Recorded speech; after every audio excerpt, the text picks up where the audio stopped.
हमें बच्चे की डाइट में मतलब उसके भोजन में फाइबर की मात्रा सही तरीके से देने की ज़रूरत है। पानी का सही मात्रा में लेना हमारे कॉन्स्टिपेशन को ठीक करने के लिए बहुत ज़रूरी है, क्योंकि पानी अगर सही मात्रा में लगे तभी फूड सही तरह से डाइजेस्ट होता है और जो पॉटी बनती है वो सॉफ्ट बनती है पानी की वजह से। अगर बच्चे की पॉटी डेली की डेली निकल जाती है तो वो सॉफ्ट निकल जाती है, मगर अगर बच्चा 2 से 3 दिन पॉटी नहीं करता है तो क्या होता है, वो पॉटी अंदर ही अंदर सूख जाती है, हार्ड हो जाती है।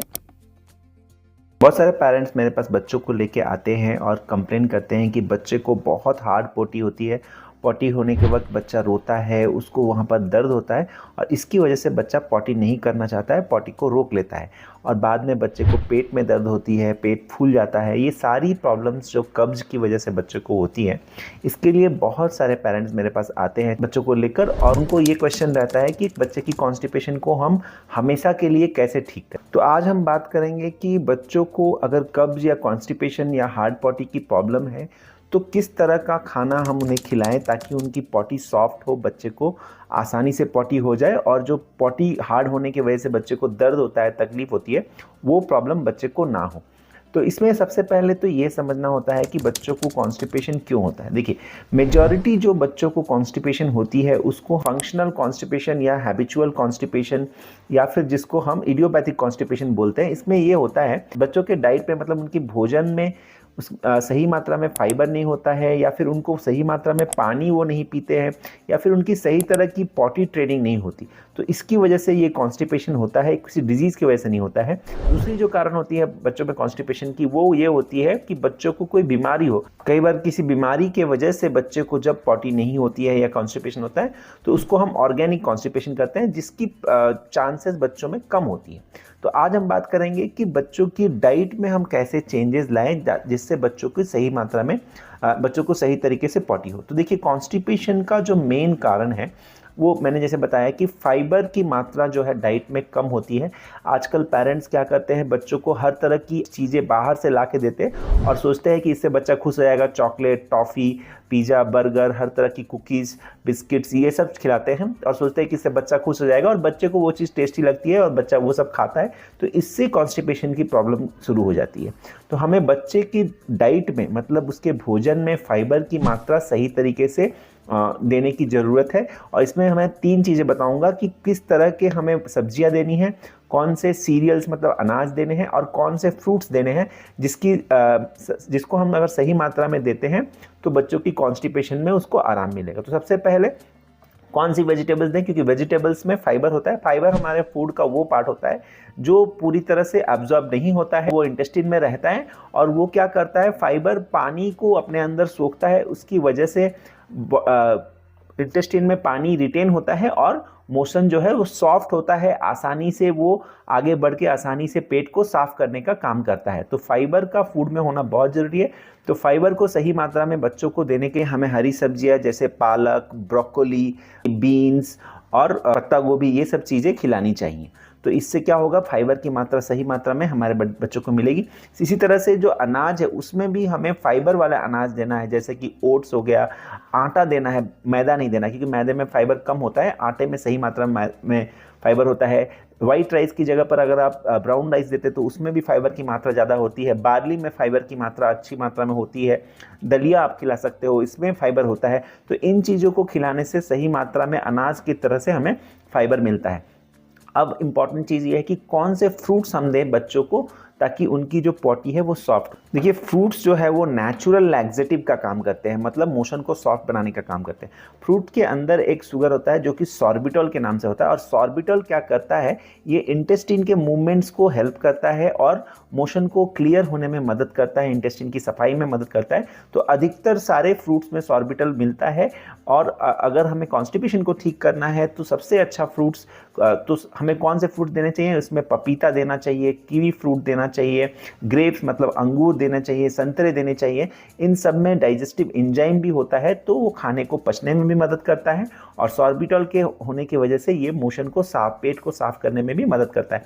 इसके अलावा भी 4 P's के नाम से फ्रूट्स आते हैं, जैसे कि prunes, plums, peaches and pears, ये सारे फ्रूट्स भी कॉन्स्टिपेशन में मदद करते हैं। इनको भी हम ले सकते हैं, बच्चों को खिला सकते हैं थोड़ी थोड़ी मात्रा में, ताकि उनकी कॉन्स्टिपेशन में मदद मिले। कीवी फ्रूट के ऊपर स्पेशल रिसर्च है कि कीवी फ्रूट देने से कॉन्स्टिपेशन में बहुत मदद मिलती है और ये पाचन के डाइजेशन में भी बहुत मदद करता है। अब बात करेंगे कि वाटर इनटेक कैसा होना चाहिए। देखिए, पानी का सही मात्रा में लेना हमारे कॉन्स्टिपेशन को ठीक करने के लिए बहुत ज़रूरी है, क्योंकि पानी अगर सही मात्रा में लगे तभी फूड सही तरह से डाइजेस्ट होता है और जो पॉटी बनती है वो सॉफ्ट बनती है पानी की वजह से। तो पानी बच्चे को कितना खिलाना चाहिए, इसके ऊपर मैंने एक स्पेशल वीडियो बनाया है, उसका लिंक हम डिस्क्रिप्शन में डाल देंगे, आप वीडियो को ज़रूर देखें कि पानी बच्चों को पिलाना बहुत ज़रूरी है। अक्सर मैं देखता हूँ कि जिन बच्चों को कॉन्स्टिपेशन रहती है उसमें अधिकतर बच्चों की यही प्रॉब्लम होती है कि वो पानी नहीं पीना चाहते हैं, और पेरेंट्स भी शुरू से बच्चों को पानी पिलाने की आदत नहीं डालते हैं। तो जनरली मैं जो पेरेंट्स को सिखाता हूँ, 6 महीने के बाद जैसे ही हम सॉलिड स्टार्ट करते हैं, तो जैसे ही 6 महीने का बच्चा सॉलिड खाना शुरू करता है तो हर बार सॉलिड खिलाने के बाद थोड़ी थोड़ी मात्रा में हम उसको पानी दें, ताकि बच्चे को पानी पीने की आदत पड़ जाए। तो पानी अगर बच्चे को कैसे पिलाना है ये भी मैंने उस वीडियो में बताया, उस वीडियो को आप पूरा डिटेल्स में देखें तो आपको समझ में आ जाएगा कि बच्चों को कितना और कैसे पानी पिलाना है। थर्ड जो इंपॉर्टेंट चीज़ होती है बच्चों की कॉन्स्टिपेशन को ठीक करने के लिए, वो है उनकी टॉयलेट ट्रेनिंग। टॉयलेट ट्रेनिंग का मतलब क्या होता है कि बच्चों को डेली पॉटी कराने की आदत डालना। कई बार क्या होता है, बच्चों को पेरेंट्स पॉटी करना सिखा नहीं पाते हैं, वो देखते हैं कि बच्चा पॉटी नहीं कर रहा है तो वो भी छोड़ देते हैं, बच्चा डायपर में ही पॉटी करते रहता है। तो ये जो टॉयलेट ट्रेनिंग है मतलब बच्चे को जो मोशन करने की ट्रेनिंग देना है, ये बहुत ज़रूरी होता है। इसमें क्या करना होता है, जैसे ही बच्चा 18 महीने का मतलब 1.5 साल का हो जाता है, 1.5 साल से 2 साल के बीच में आप टॉयलेट ट्रेनिंग शुरू कर सकते हो। उस समय पे क्या करना होता है, जैसे ही बच्चे को पॉटी फील होती है तो बच्चा कई बार आपको इंडिकेट करता है, उस सिचुएशन में आपको बच्चे को वॉशरूम में जहाँ पर आप पॉटी करते हो वहीं पे बच्चे को उसकी एक पॉटी सीट खरीद सकते हैं। उसमें 2 तरह की पॉटी सीट आती है, एक बहुत तरह के खिलौनों की तरह जैसे कि कार की या फिर किसी एनिमल के डिज़ाइन की पॉटी सीट आती है बच्चों की, उसमें बच्चा अपना सेपरेट पॉटी सीट में बैठ सकता है। या फिर एक बच्चों की पॉटी सीट अटैचमेंट आती है जो बड़े लोगों की पॉटी पे हम उसे अटैच कर सकते हैं और उसमें बच्चों को पॉटी पे बिठाना शुरू कर सकते हैं। उससे क्या होता है, बच्चा धीरे धीरे पॉटी करना सीख जाता है और वो देखता है कि सब लोग वॉशरूम के अंदर जाकर पॉटी कर रहे हैं, तो उसको भी पॉटी करने के लिए वो उस जगह पे उस टाइम पे पॉटी करने की आदत पड़ जाती है। इसको कंडीशनिंग बोलते हैं। तो रोज़ सुबह आप बच्चे को थोड़ा सा पानी पिला के पॉटी में बिठाएं, 10 से 15 मिनट पॉटी में बिठाने का ट्राई करें। उसके बाद भी अगर बच्चा सुबह पॉटी नहीं करता है तो दिन में जब बच्चा खाना खाता है तो खाना खाने के आधे या 1 घंटे के अंदर बच्चे को फिर से पॉटी लगने के चांस रहते हैं, तो उस समय पे भी आप बच्चे को पॉटी में बिठा सकते हैं। पॉटी में बिठा के उसको धीरे से कुछ आवाज़ कर सकते हैं, श करके, इस तरह की आवाज़ करने से बच्चे को पॉटी करने की वो एक स्टिमुलस आ जाती है, तो पॉटी करने की एक संकेत मिलता है और इससे बच्चा पॉटी करना सीखता है। तो ये 3 चीज़ें हमें बहुत ध्यान देना है। बच्चों की जो है डाइट, उसमें सही मात्रा में फाइबर और फ्रूट्स को इंक्लूड करना है। हरी सब्जियां जो मैंने बताया उसको खिचड़ी में या फिर वेजिटेबल करी में बना के हम दे सकते हैं बच्चों को। पराठों में भी हम सब्जियां मिलाकर दे सकते हैं। तो इससे क्या होता है कि स्टफ्ड पराठे में भी हरी सब्जियां मिलाकर बच्चों को दे सकते हैं, ताकि बच्चे को सही मात्रा में फाइबर मिले। दूसरी चीज़ मैंने बताया कि बच्चों को अगर हम शुरू से ही थोड़ा थोड़ा पानी देने की आदत डालेंगे, बच्चे को पानी सही मात्रा में देंगे तो उनकी पॉटी सॉफ्ट बनेगी। फाइनली जैसे ही बच्चा 1.5 से 2 साल के बीच में आ जाता है तो धीरे धीरे उनको टॉयलेट ट्रेनिंग करना सिखाना है। अगर बच्चे की पॉटी डेली की डेली निकल जाती है तो वो सॉफ्ट निकल जाती है, मगर अगर बच्चा 2 से 3 दिन पॉटी नहीं करता है तो क्या होता है, वो पॉटी अंदर ही अंदर सूख जाती है, हार्ड हो जाती है।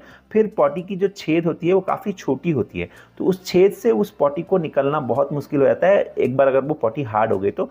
हार्ड पॉटी अगर छोटी छेद से निकलने का ट्राई करती है तो बच्चों को वहाँ छिल जाता है, दर्द होता है, और इस दर्द की वजह से बच्चा और पॉटी रोक लेता है और कॉन्स्टिपेशन और भी ज़्यादा बढ़ जाती है। तो इसलिए टॉयलेट ट्रेनिंग मतलब पॉटी की जो ट्रेनिंग है, सुबह उठ के बच्चे को पॉटी कराना या फिर खाने के तुरंत बाद बच्चे को पॉटी कराने की ट्रेनिंग देना, ये बहुत ज़रूरी है। खाने के तुरंत बाद क्यों होता है पॉटी, क्योंकि जैसे मैंने पहले भी एक वीडियो में बताया था कि गैस्ट्रोकोलिक रिफ्लेक्स होता है। जैसे ही हमारा खाना हमारे स्टमक के अंदर जाता है तो वहाँ पर एक नर्व सिग्नल से हमारे कोलोन को, मतलब हमारे जो इंटेस्टाइन का निचला हिस्सा जहाँ पर पॉटी स्टोर रहती है, वहाँ पर कॉन्ट्रैक्शन महसूस होती है और पॉटी निकलने का ट्राई करता है। तो इसलिए बच्चे को खाना खिलाने के बाद थोड़ी देर बाद अगर आप पॉटी पे बिठाओगे तो देखोगे कि बच्चा पॉटी कर सकता है। तो इस तरह से बच्चे को टॉयलेट ट्रेनिंग करना बहुत ज़रूरी है, और इन तीनों स्टेप्स को आप अगर फॉलो करते हैं, दवाई को सही तरीके से लेते हैं, तो कॉन्स्टिपेशन में मैं आशा करता हूँ आपके बच्चों को मदद मिलेगी। इन सब चीज़ों को करने के बावजूद भी अगर आपके बच्चे को कॉन्स्टिपेशन ठीक नहीं हो तो ज़रूर अपने पीडियाट्रिशियन से मिलें, उनसे सही मात्रा में सही दवाइयाँ लें।